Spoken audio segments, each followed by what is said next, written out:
الغضب الساطع آت. الغضب الساطع آت.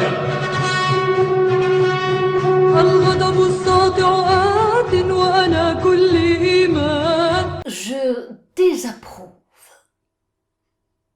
dit la France.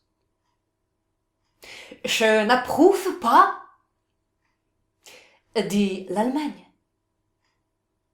Oh, je reprove, dit la Grande-Bretagne. Jérusalem ne peut faire l'objet d'une décision unilatérale. C'est ainsi que les faux culs ont ouvert le bal avec des noms propres et des mains sales. Ils ne compatissent pas. Ils se réjouissent. Mais la guerre des pierres, c'est pas plus mal pour précipiter l'avènement de l'éternel Jérusalem, suggéré par les Saintes Écritures. L'Occident se frotte les yeux devant le buisson ardent, en espérant mettre fin à tous les sons discordants et réconcilier l'Ancien et le Nouveau Testament. Ah, l'Occident se dit en tremblant de joie et d'effroi à la fois, mais bien fait! Pour les Arabes et les barbares, bien fait! Pour le Hamas et les Palestiniens, bien fait! Pour les islamistes et les musulmans, qu'ils crèvent! Et s'ils bougent, on les achève. L'Occident a d'abord terni leur image, noirci leur visage et obscurci leur paysage, avant de tenter cet ultime outrage, leur voler la terre de leur père et la capitale de leur prière.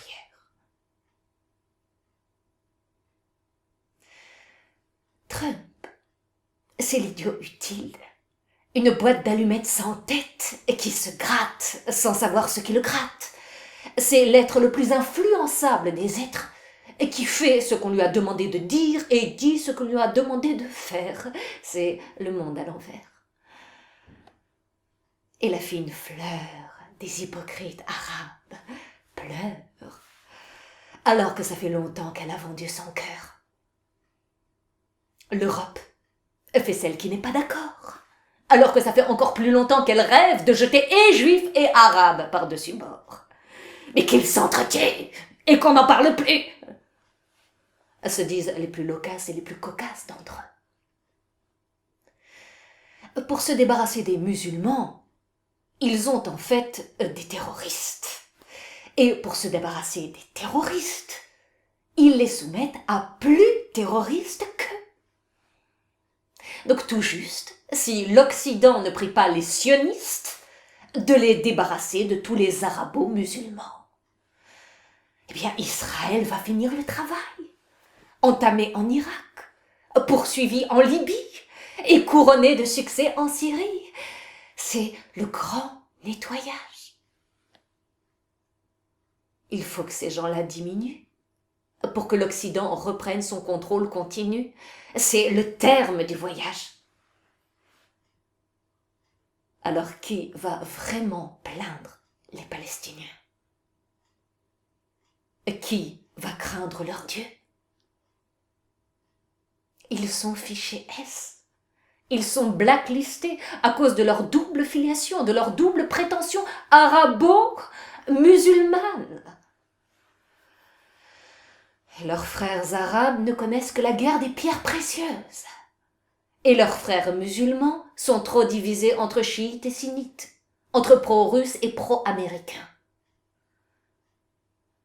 Et nos dirigeants hypocrites font semblant de croire que la messe n'est pas dite, la Constitution pas encore écrite. Et on revient au mythe de 2 États, pour que le mourant se sente un peu plus vivant. Ah, Israël rit, mais qu'est-ce qu'elle rit! Et le Christ, bravo! Bravo! Applaudit pour tous les islamophobes! Il y a de quoi être réjoui, les Arabes sont au fond du puits. Oh non! Oh non, oh, pas Jérusalem tout de même. Oh, oh ben non, ça réglera pas le problème. Hein. Mais ta gueule!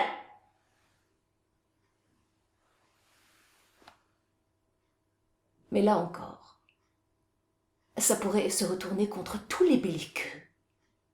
Et c'est leur rêve qui risque vraiment de prendre feu.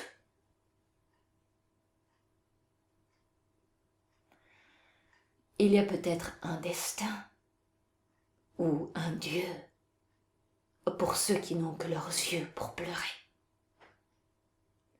Un destin, oui, un destin qui va obliger les uns et les autres à rendre la Palestine aux Palestiniens. Toute la Palestine, de l'Est à l'Ouest. الغضب الساطع بجياد الرهبة